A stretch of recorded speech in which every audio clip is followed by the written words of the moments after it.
Good morning class 10th chapter 17 part 5 start करना है। Part 4 हम कर चुके थे। पार्ट 5 साहूकार इंडिजीनियस बैंक्स। साहूकार और महाजन is one who provides loan to his customers from time to time. साहूकार are of two types, farmer साहूकार्स एंड कमर्शियल साहूकार्स।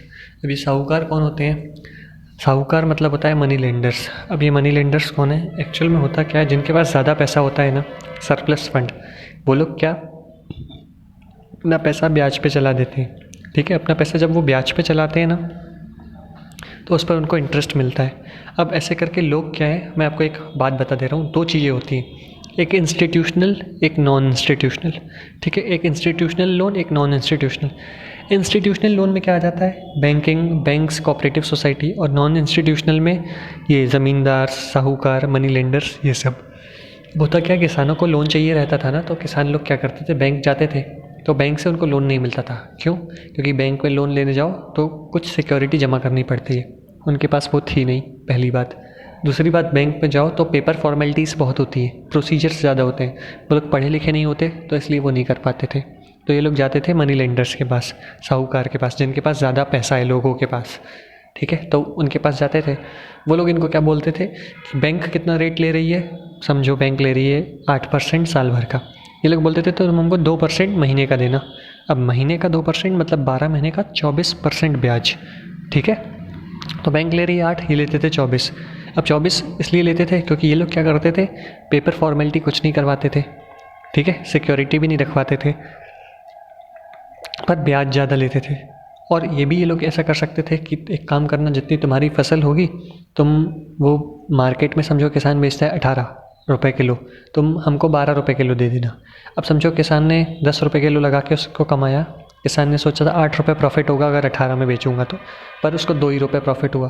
बाकी का वो क्या करेगा, वो रेट तो उसने इंटरेस्ट रेट मान लो कम कर दिया। ठीक है, 24% साल का नहीं ले रहा है, उसके बदले में समझो 12% ले रहा है, पर वो क्या करेगा, उससे सस्ते रेट में गेहूँ ले लेगा, उसको महंगा बेच देगा इसको बाहर मार्केट में, तो उसका तो फ़ायदा हो जाएगा, लेकिन किसान का नुकसान। क्यों? क्योंकि किसान ने जो 8 रुपये सोचा था उसे 2 ही रुपये मिल रहा है। 10 का उसने 18 सोचा था, पर 10 का उसको 12 बेचना पड़ गया साहूकार को, और साहूकार ने 12 का लेकर 18 का बेच दिया। ठीक है, ये एक दूसरा तरीका उनको एक्सप्लॉइट करने का। तीसरा तरीका, पहला तो क्या करते थे, ब्याज ज़्यादा लेते थे, फिर ब्याज कम कर दो और उनसे फसल कम कीमत पे ख़रीद लो। ऐसा भी कर सकते थे। एक काम करना, साहूकार ऐसा बोल सकते हैं कि 100% में से तुम अगर 100 किलो अनाज उगाओगे तो 25 किलो मुझे दे देना। ठीक है, ऐसा भी बोल सकते थे, तो 25 किलो फ्री ऑफ कॉस्ट अनाज उसे देना पड़ा। तो ये सब की वजह से फार्मर्स का बहुत एक्सप्लॉइटेशन होता था। बैंक में वो जा नहीं सकते थे, पढ़े लिखे नहीं थे, पेपर फॉर्मेलिटीज़ ज़्यादा है, सिक्योरिटी रखनी पड़ती थी, और साहूकार लोग एक्सप्लॉइट करते थे। तो ये एक तरीका था पहले लोन लेने का, वही बताया गया है। तो जो नॉन इंस्टीट्यूशनल है ना, उसमें साहूकार वगैरह आ जाते हैं।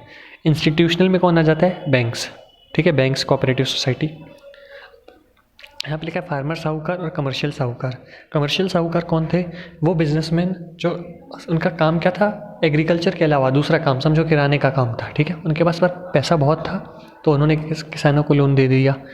फार्मर साहूकार कौन था? फार्मर साहूकार ऐसे थे जो खुद तो किसान थे ही, खेती करते थे, बड़े बड़े किसान, और उनके पास पैसा बहुत ज़्यादा था, तो छोटे किसानों को लोन दे देते थे। ठीक है, अब ज़मींदार।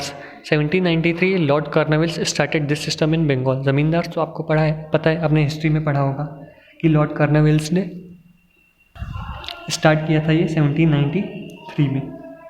ज़मींदार कौन थे? अब होता क्या था, अंग्रेज जो है वो एक एक पीजेंट के पास जाके नहीं लेते थे जो टैक्स है, इनको बोल देते थे ज़मींदार्स को, कि ज़मींदार्स को ये बोला जाता था कि आप टैक्स कलेक्ट करो, हमको दे देना। उस टैक्स के ना 11 हिस्से होते थे। ठीक है, एक हिस्सा कौन रखता था? ज़मींदार, और 10 हिस्से रखते थे ब्रिटिशर्स।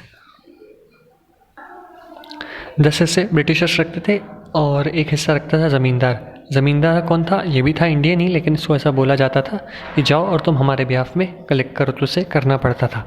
ठीक है, तो ज़मींदार वगैरह लोग हैं, ये लोग भी क्या करते थे, बड़े बड़े लैंडलॉर्ड्स भी थे। तो इनको अंग्रेज बोलते थे, हम तुम्हारी ज़मीन पर तुमसे टैक्स नहीं लेंगे, लेकिन इसके बदले में तुम दूसरों से टैक्स ला के दो, उसमें से 11वां हिस्सा तुम रखना, बाकी 10 हिस्से हम रखेंगे। तो they collected the revenue from peasants and gave it to the government. Zamindars provided loan to the farmers whenever required to fulfill their needs. The rate of interest on loan provided by them to the farmers used to be very high. अब जैसे ज़मींदार और साहूकार ये लोग जो ब्याज दर पे लोन देते थे ना, वो इंटरेस्ट रेट बहुत हाई होता था, क्योंकि किसानों को मजबूरी में लोन लेना पड़ रहा था ना, तो ये मजबूरी का फ़ायदा उठाते थे. The condition of loans provided by them were also very strict condition, जैसे कि 3 महीने में लौटाना पड़ेगा, ठीक है, नहीं तो हम तुम्हारी आधी ज़मीन जब्त कर लेंगे, या 2 महीने में लौटाना पड़ेगा, तुमको ऐसा कैसे भी करके ये शर्त मानोगे तो ही लोन मिलेगा. तो कंडीशंस बहुत स्ट्रिक्ट पुट कर देते थे. क्योंकि ये लोग एक्सप्लॉइट करते थे फार्मर्स को, देखा जाए तो उनका शोषण होता था, मजबूरी का ये लोग फ़ायदा उठाते थे. During loan recovery they used to misbehave. Loan recovery के दौरान जब लोन वापस लेने की बारी आती थी किसानों से, तो जो ज़मींदार से ये मिसबिहेव करते थे, मतलब एक गाली गलौज करके लोन रिकवरी करना अगर कोई नहीं दे रहा है तो, ठीक है, या मारपीट करना. During loan recovery they used to misbehave due to which the farmers were exploited. As a result all the states have banned the system of zamindari through law, but the loans are still provided by zamindars in rural areas. Rural areas में आज भी थोड़ा बहुत ये चलता है. Next page, self help group. अब self help group क्या है, आपको समझ में आ रहा होगा. सेल्फ हेल्प ग्रुप, खुद की मदद खुद से. ये क्या होता था, अब जो बैंक्स के पास ये पहुंच नहीं पा रहे छोटे लोग, तो ये छोटे मोटे किसान बैंक के पास पहुंच नहीं पाते थे, ठीक है. अब मनी लेंडर्स के पास जाते थे तो वो उनका एक्सप्लॉइटेशन करते थे. तो ये क्या करें, ये लोग क्या करते थे कि खुद ही एक ग्रुप बना लेते थे. ग्रुप कैसे बना लेते थे, समझो छोटे छोटे 20 किसान मिल गए, ठीक है. इन्होंने क्या किया कि हम 2-2 हज़ार रुपये महीना, ठीक है, या 1-1 हज़ार रुपये महीना, 1-1 हज़ार रुपये महीना ले लेते हैं. हम लोग ग्रुप बनाएंगे, हर महीने 1,000 हम इकट्ठा करेंगे, ठीक है. तो 20 किसानों ने मिल के 1,000 इकट्ठा किया, 20,000 हो गया. फिर दूसरे मंथ 40, 60, 80, 1 लाख, ठीक है, ऐसे करते थे. अब होता क्या था, किसी भी किसान को अगर ज़रूरत पड़ी तो वो पैसा उसको दे दिया जाता था एकदम नॉमिनल इंटरेस्ट रेट पे. नॉमिनल इंटरेस्ट रेट पे क्यों दिया जाता था, क्योंकि ये लोग एक दूसरे की मजबूरी समझते थे, जिसकी वजह से क्या है, ये नॉमिनल इंटरेस्ट रेट पे दूसरे 20 लोग हैं, एक पर्सन को लोन चाहिए तो बाकी लोग मिलके इसको दे देंगे. अब उससे जो ब्याज आएगा, ठीक है, उसका जो भी इंटरेस्ट आएगा वो सब में बढ़ जाएगा. समझो इन लोगों ने 20-20 हज़ार रुपये कलेक्ट किए, 20 किसानों ने मिलके 1 लाख रुपये कलेक्ट किया.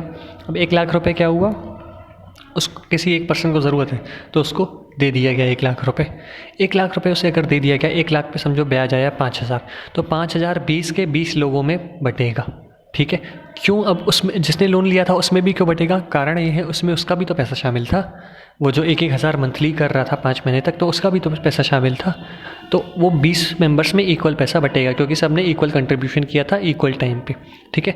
सेल्फ हेल्प ग्रुप इसको कोऑपरेटिव सोसाइटी बोलते हैं, ठीक है. कोऑपरेटिव मतलब सहकारी, ठीक है. सेल्फ हेल्प ग्रुप को कोऑपरेटिव सोसाइटी बोलते हैं. Generally the number of members of a group is 20. ये जो लिखा है द मैक्सिमम नंबर, ये रियल नहीं है. कारण ये कि अब लिमिट शायद चेंज हो चुकी है. मैक्सिमम नंबर्स 20 हो सकते हैं कि नहीं, ये श्योर नहीं है कि 20 ही होंगे, 20 से ज़्यादा भी होते हैं. तो एक बार हम पढ़ लेते हैं. Self help group is a voluntary organisation of poor people. Voluntary, कोई कंपल्शन नहीं है कि हाँ बनाना पड़ेगा, अपनी मर्जी से बनाया. This groups are found for the solution of their problems by mutual cooperation. This group motivates its member for small saving. These savings are deposited in banks. The amount is deposited in the account of the group. Generally the maximum number of members of a group is 20. अब बोल रहा है कि ये amount bank में जमा कर दिया जाता है. मान लीजिए 1-1 हज़ार रुपये सबने इकट्ठे किए, 20,000. अब हो सकता है कि किसी को ज़रूरत ना हो, तो ऐसा थोड़ी नहीं कि अब नहीं, किसी को ज़रूरत नहीं है तो अब बस पैसा पड़े रहेगा, तो किसी के ही पास पड़ा रहेगा या किसी के घर पे उठा के उसको बैंक में डाल देंगे. उस पर मान लो 200 रुपये ब्याज कमाया, तो 20 के 20 लोगों में 10-10 रुपये बटेगा, ठीक है. तो अगर किसी को ज़रूरत नहीं है तो ये लोग क्या करते थे, एक बैंक अकाउंट खुलवा देते थे और उसमें 20,000 रुपये वो डलवा दिए. दूसरे मंथ भी ज़रूरत नहीं है, फिर पैसा डलवा दिया, ठीक है. Generally, the members of a group are those people who do not have any approach to the financial institution such as bankers. Therefore, the group teaches its members that method of saving which is appropriate for satisfying their needs. The group makes small loan easily available to its member on lower rate of interest. These group have played important role in the field of empowering movement. अब होता क्या था, ये जो self help group है ना, ये अक्सर लेडीज़ बनाती थी, वुमेंस बनाती थी, ठीक है, उनके छोटी मोटी ज़रूरतों के लिए ऐसा वो बनाती थी, ताकि क्या पैसा अलग सेव होता जाए। इसका ऑब्जेक्टिव क्या था, क्यों आखिर ऐसा बनाया गया? To develop feeling of working together unitedly, इसलिए बनाया गया ताकि एकजुट होकर काम कर सकें। अब होता क्या था, मान लीजिए कि कोई एक पर्सन है, उसने पैसा ले लिया पर पैसा दे नहीं रहा है, तो बाकी के जो 19 लोग हैं उसको परसुएट करेंगे, मतलब 19 के 19 मिलकर उसे फोर्स करेंगे, पैसा निकलवाने की कोशिश करेंगे। पैसा निकलवाने की कोशिश करेंगे मतलब नॉन वायलेंट तरीके से, मारकाट नहीं करेंगे, ठीक है। जॉइंट रिस्पॉन्सिबिलिटी होती है उनकी।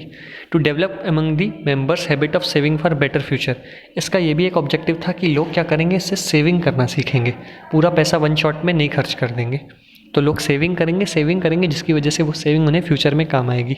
To create the opportunity of self employment by lending money to members, अब क्योंकि पहले सेविंग नहीं करते थे, जैसे ये लोग मनी लेंडर के पास जाते थे, लोन वो लोग एक्सप्लॉइट करते थे, बैंक से ये लोग लोन ले नहीं पाते थे, जिसकी वजह से क्या होता है कि बैंक से लोन ले नहीं पा रहे हैं, मनी लेंडर से लोन ले नहीं पा रहे हैं, तो फिर फ्री बैठे रहना, काम ना करना, आइडल बैठे रहते थे। तो अगर क्योंकि इनको लोन मिल जा रहा है तो इससे क्या हो रहा है, एम्प्लॉयमेंट जनरेट हो रहा है ना, रोजगार जनरेट हो रहा है। To develop the feeling of self reliance की फीलिंग डेवलप होती थी, मतलब आपसी मनमुटाव, मतलब जो ऐसा कह सकते हैं कि आपसी लोगों में एक विश्वास बढ़ता था। क्यों? इसलिए विश्वास बढ़ता था कि ताकि जो भी लोन ले रहा है पर्सन वो प्रॉपर टाइम पे वापस कर रहा है, तो उसकी एक इमेज अच्छी बनती थी।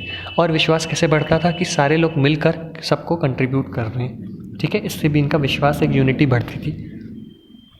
To develop awareness towards the subject like health, nutrition, education, domestic violence, इसमें ये रेलिवेंट पॉइंट नहीं है। कारण ये है कि सेल्फ हेल्प ग्रुप की वजह से ये अवेयरनेस कैसे फैलेगी, ठीक है, ये अवेयरनेस मतलब इस पॉइंट से रिलेट नहीं कर सकते। एक ऑब्जेक्टिव अब पता नहीं इसमें किसका लिख दिया है, awareness towards the subject like health, nutrition, education and domestic violence.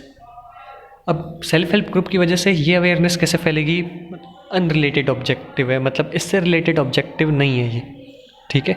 To conduct welfare activities with the help of government, banks and other self service institutions. ये जो सेल्फ हेल्प ग्रुप है ये बैंक से भी लोन ले सकते थे। Bank से कैसे लोन ले सकते थे, ये ऐसे लोन ले सकते थे कि जो इनके पास अमाउंट है, हम इन लोगों ने 20-20 हज़ार रुपये जमा किया, तो इनके पास मान लो अमाउंट है, ठीक है, ऐसे करके इन्होंने 5 साल तक जमा किया, 1 लाख रुपए हो गया। अब ये ना क्या कर सकते हैं, ये अमाउंट बैंक को दिखाकर, बैंक को शो करके कि हाँ हमारे पास 1 लाख रुपए है, तो आप हमें 80,000 का फाइनेंस कर दो। बैंक देखेगी इनके पास सिक्योरिटी है, तो बैंक इनको 80,000 रुपीज़ दे देगी। वैसे एक्चुअल में देखा जाए तो इनके पास खुद का ही पैसा है, तो ये लोग बैंक से क्यों लेंगे, ठीक है, पर ऐसा कर सकते हैं, ऐसा करेंगे नहीं ये, क्योंकि बुक में पॉइंट दिया है, to conduct welfare activities with the help of government, bank and other self service institution.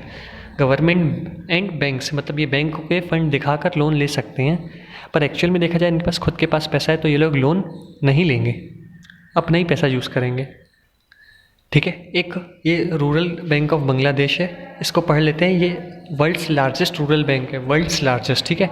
A solid process of, कैसा ग्रुप है, सेल्फ हेल्प ग्रुप ही है।